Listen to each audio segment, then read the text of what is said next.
Good afternoon, everybody. Thanks very much for giving me the opportunity to give you a few thoughts. As has just been described, I'm head of distribution, development, and transport. My brief this afternoon is to speak on retail volatility. That's the general pitch there on the screen. I'm going to try and cover off most of that if I can. If I don't, if there's anything that I miss, pick me up afterwards in questions. I'm going to speak for about 20 minutes. That should give us a little bit of time for Q&A on conclusion. As described, been with Waitrose for a few years, 3 in the supply chain, 2 in this current role. For those of you that aren't aware, and I would hope that most are, Waitrose are the food shops of the John Lewis Partnership. So we work alongside our divisional partners, John Lewis, the department store and online retailer. We're the food stores. So about £6.5 billion per annum turnover, north of 350 stores, and we've got an amalgam. Some of them are shown there on the screen. It includes an online business, a franchise operation which extends from welcome break service stations on the motorway network through to a bunch of stores overseas. We also, on top of that, have an international business, and we are co-owned, so we're part of a partnership. We have 50,000 partners, as they're described. Business is characterized by a broad assortment, about 30,000, a little bit north of 30,000 lines. We focus upon service, upon the breadth and depth of the offer, and we're also the subject of a highly amusing Facebook page called Overheard in Waitrose. It's nothing to do with us, but if you're interested, have a gander. It's quite funny.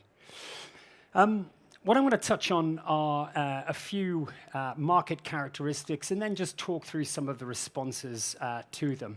In terms of the general market characteristics, few of these should be a surprise to you. Anybody who listens to the Today programs, particularly the 6:15 morning finance slot, will be cognizant of this. There is significant volatility in the retail market, particularly in the grocery sphere.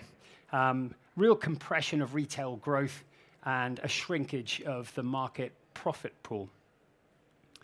How's that manifested itself? Well, since about 2008, we've seen a marked change in the way that customers behave. Put generally, they waste less, they spend differently, their loyalties are adjusted from what we've experienced in years previous.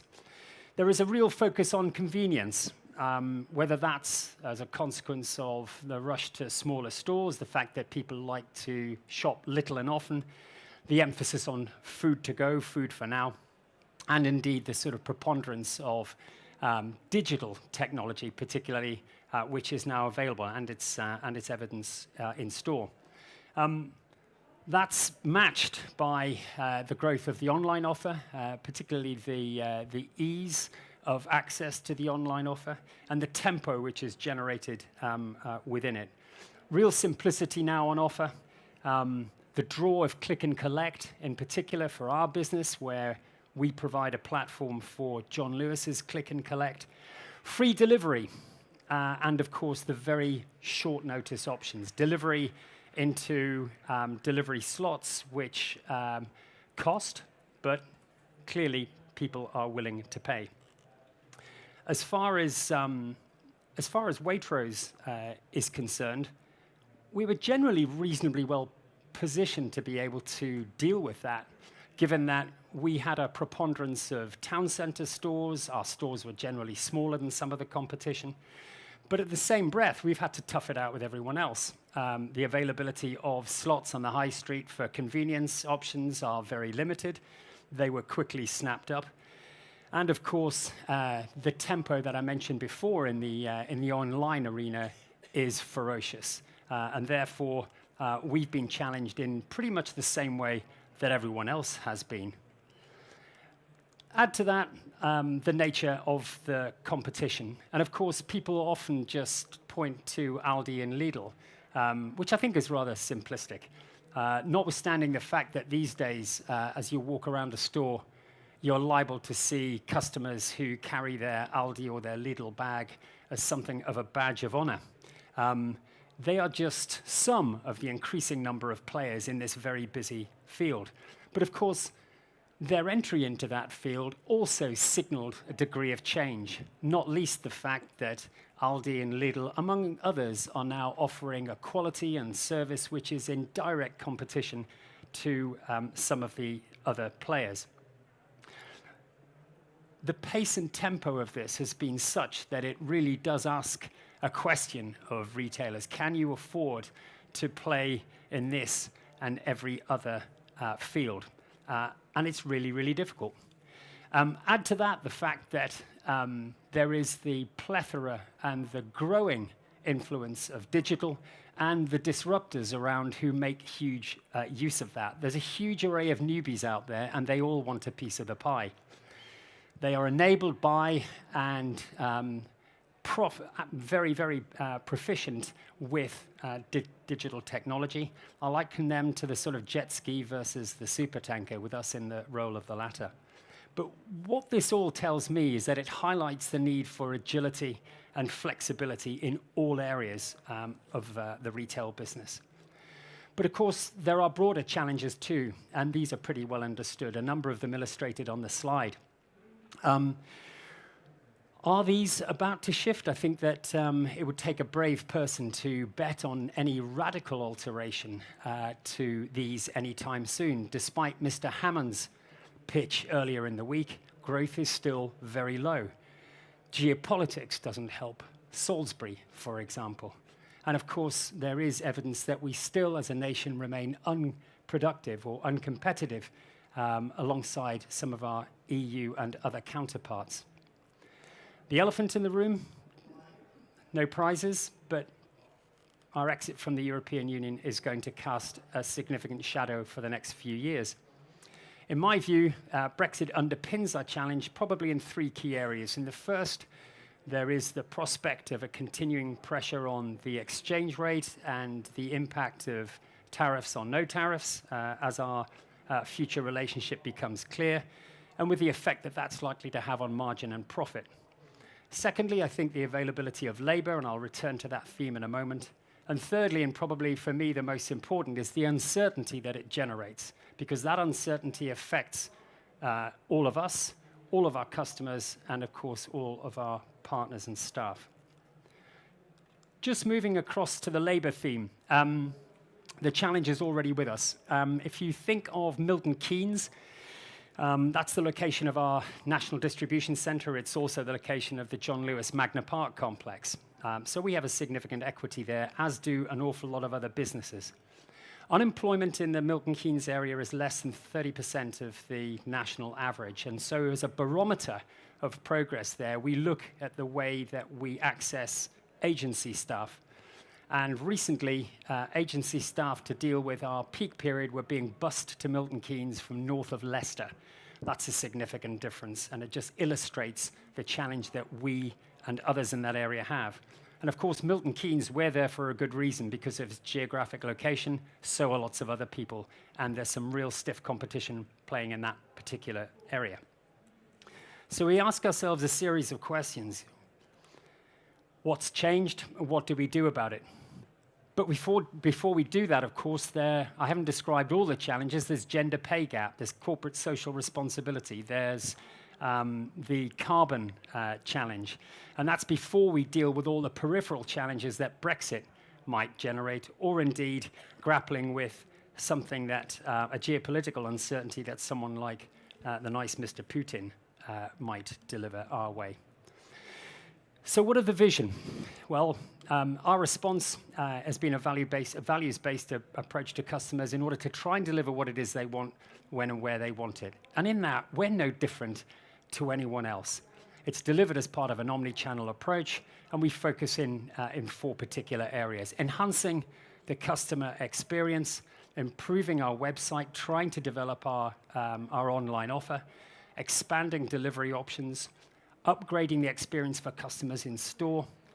We have pursued a multi-million-pound investment program in our physical estate, streamlining the flow of stock, enhancing availability and reducing congestion. So basically trying to improve the experience for our customers. Alongside that, we've tried also to improve the experience of our partners. For us, one of the most important components within a co-owned business. In terms of innovation, we focused on our strengths. We can't be all things to all people, but we'll try. We introduced a new range not long ago. We've introduced wine, juice and grazing bars within our stores and adjusted that in-store experience. At the same time, trying to match that in our online offer, notwithstanding the fact that grazing online is something of a challenge. Inspiring both our customers and our partners by a relentless pursuit of quality and trying to match our customers' wants, reaching further into the convenience area, expanding the food-to-go range, harnessing some of the considerable internal potential that we have, and delivering an ever greater experience for the customer.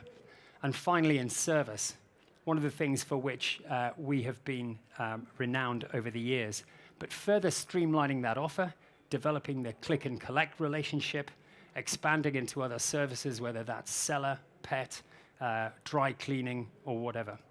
But offering more compelling reasons for customers to come to us and to visit us online. So in terms of the supply chain, there are four areas that I'll focus on. But in essence, we have to attend to a whole array of capabilities. Because like many businesses, we've suffered from legacy. We've applied Band-Aids and elastoplasts to our systems for a number of years, and the effects are beginning to show. Are we approaching a threshold? We have networks which were established to deal with a 1990s business. That's a very different requirement from an omni-channel capability. We have rigid replenishment models, or at least we did before we started to do something about it. And we suffered from a rather constrained view of customer fulfillment. So the first element that we've attacked is planning, attempting to integrate orders regardless of source through distributed order management, developing the flexibility and agility, themes I shall return to on a regular basis in my pitch, within the supply chain and beyond in order to better support the offer, to help us to be able to live up to the promise that we're making to customers. Matching that with a more streamlined and agile distribution network based upon a contemporary transport management system.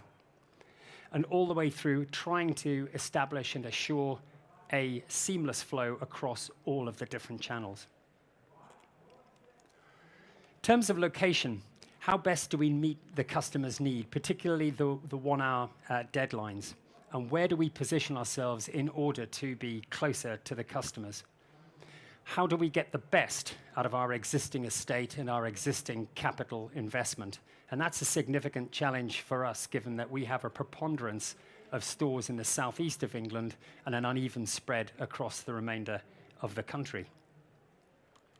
In terms of fulfillment, how can we adopt the most flexible model to meet the broadest need? Going back to that idea of quite rigid replenishment models, how do we break those and establish the means by which we can pursue this omni-channel offer? But at the same time, retaining the flexibility that we have through this very valuable store network, something that we're particularly keen to guard. And in terms of delivery, does it have to be us on the last mile? Who else is delivering? Where else and how far could we go? And that's something that I'll return to in a little while. I just want to talk about collaboration because it's one of the facets of our current approach which I think is just worth exploring. I've been taken for some time by the seam that exists in a distribution operation between the warehouse and transport. And I think that that seam also exists between directorates in businesses, between divisions, and between businesses themselves. So the question that I've put to our business is, where does the competition begin? Because I believe that this flexible and agile replenishment model that we need to create would be enhanced significantly by a more lateral and an innovative view of collaboration. And this has to be about more than just capacity. It's got to be about leveraging skills, sharing best practice, which we do by coming to gigs like this, combining horsepower and collectively learning. So what are we doing? Well, we're investing in relationships for a kickoff. And there are a number of tags there on the slide that you'll see, which will give you an indication of some of the people with whom we are relating and engaging. But within the partnership, within our own partnership, we're working much more closely with our own people, with our partners, encouraging far greater input from within. We're a business based on a democratic principle, and therefore using that democracy in order to try and harness some of the best ideas and some of the sharpest thinking from among our people. And we're investing significantly in them in order to help us to be able to better deliver to all. Secondly, we're much closer to John Lewis than we have been hitherto. Two divisions within the same partnership. But we're working hard now to exploit synergies, to pursue economies of scale, and to use some of the extensive potential given our respective distribution and, more importantly, home delivery networks. There is huge potential in labor alone, and we're making huge strides within it. We're also engaging with our competitors. On fuel, for example, we're working with a number of businesses in order to pursue gas-powered vehicles. We're exploring relationships with key individuals from other businesses, tentative at the moment, but very meaningful, and it leads to promising futures for us and them. And we're using opportunities like this, fora like this, in order to be able to achieve more. We're engaging with our suppliers. With north of 30,000 lines, we've got an awful lot of suppliers out there. But what more can we get from them, and how can we help them to enhance and improve their operation, reduce inertia, and boost efficiency?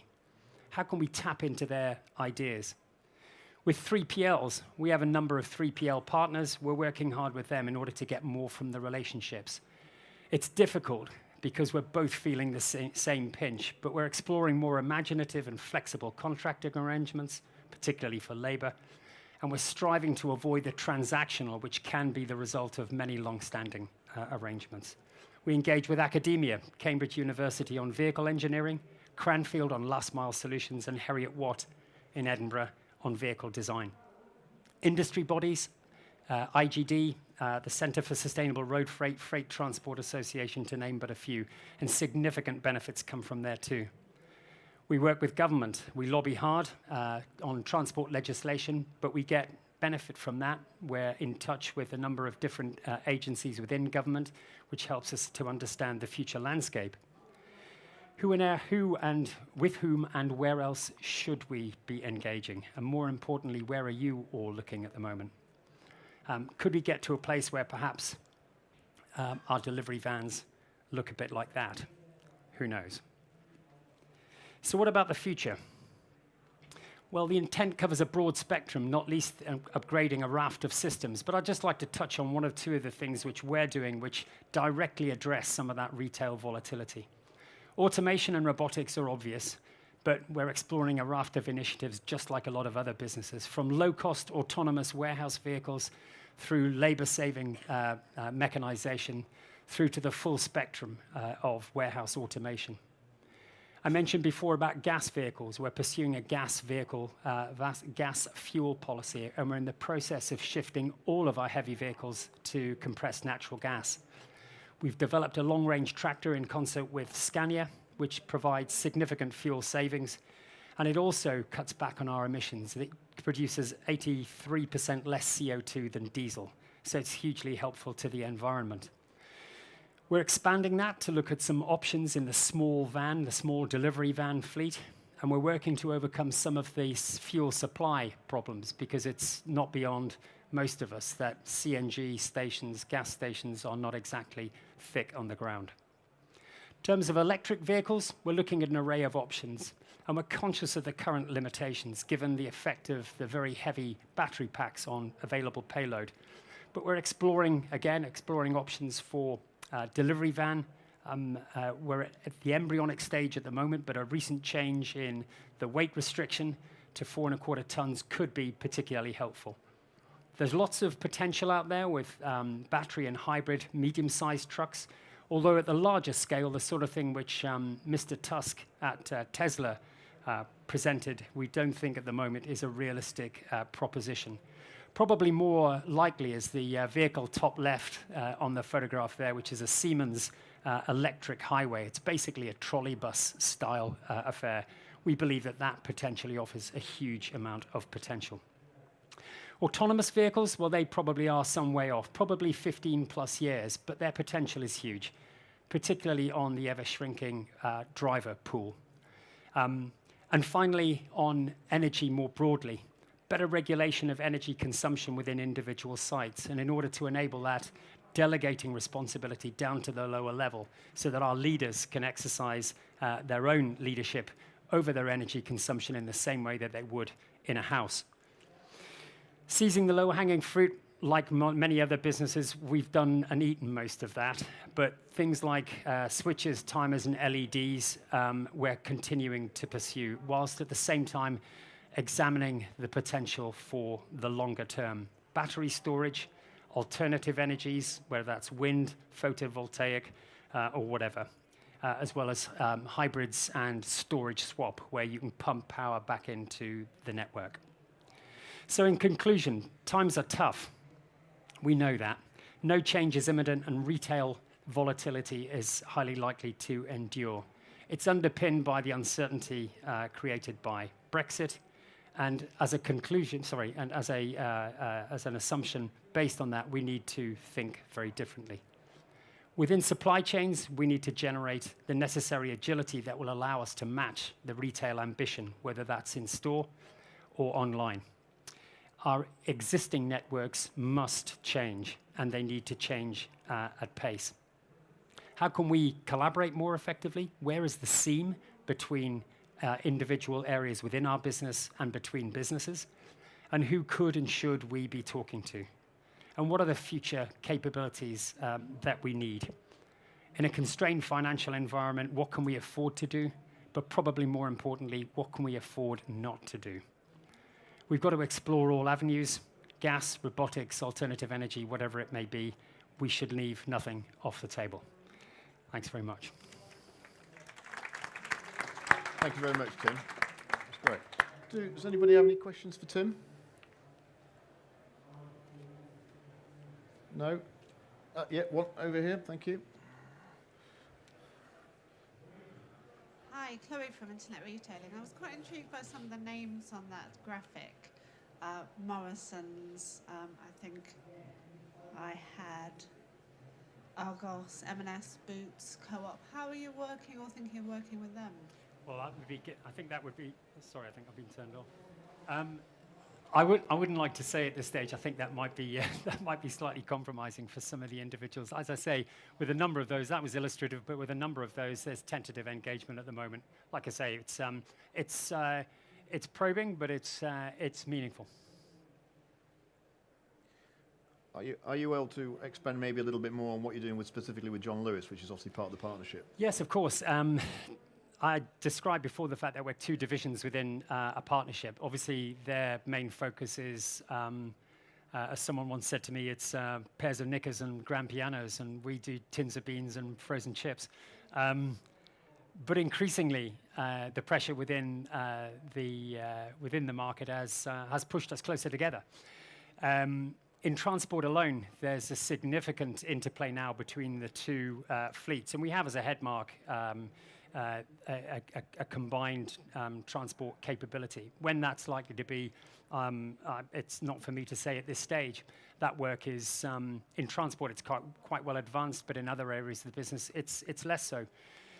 We also have to take account of the fact that the geographic separation of the two businesses makes a big difference too. But one only has to look at the extensive John Lewis home delivery offer to be able to draw some obvious conclusions, and we're looking hard at that. Okay. Anybody else at the moment? Any other questions? Okay. Tim, can I ask another question? Sure. Obviously, John Lewis traditionally and Waitrose have been a southeastern-based business, particularly Waitrose. And obviously the M25, inside the M25 now very congested and you know, nighttime deliveries, shared deliveries, electric vehicles. Government are looking at putting taxation and congestion charges onto deliveries, trying to reduce the number of deliveries. What are Waitrose and John Lewis doing about that? Well, I think the first obvious response to those challenges is the development of gas-powered vehicles. It's made a significant difference, and it's allowed us to go back to government to challenge some of the delivery restrictions, particularly in London. So we're talking to individual councils about how we might be able to abridge some of that legislation. But equally, I mentioned before about the change in legislation on van payload, van weight. So delivery vans now are the option for electric vehicles to move up to a 4.25 ton level. That makes their viable payload so much greater, and therefore it offers us a realistic prospect of being able to home deliver with electric vehicles in the future. At the moment, it simply isn't viable because the payload is so limited. But that legislation change does offer us some potential, so that's something we're looking very hard at. Okay, thank you. Anybody else? Can I just ask one more question? I've been asking a lot of the speakers in terms of innovation and where does the future hold. So, you know, we're all looking at the moment in terms of supply chain innovation, technologies around drones, it's around driverless vehicles. What's the John Lewis Partnership view of that? And are they serious about drones? Could that be the future for them? I attended a session at Cranfield a little while ago, and one of the other members was quite disappointed when he realised that the little football-sized drone wasn't going to be able to deliver a grand piano. Obviously, for some of our stuff, they're relevant. For some of it, it's simply not. But it's absolutely a realistic capability, and it's one that we have to explore. If someone else is delivering in that means and we're not, the potential is potential for the competition is obvious. Okay, thank you very much.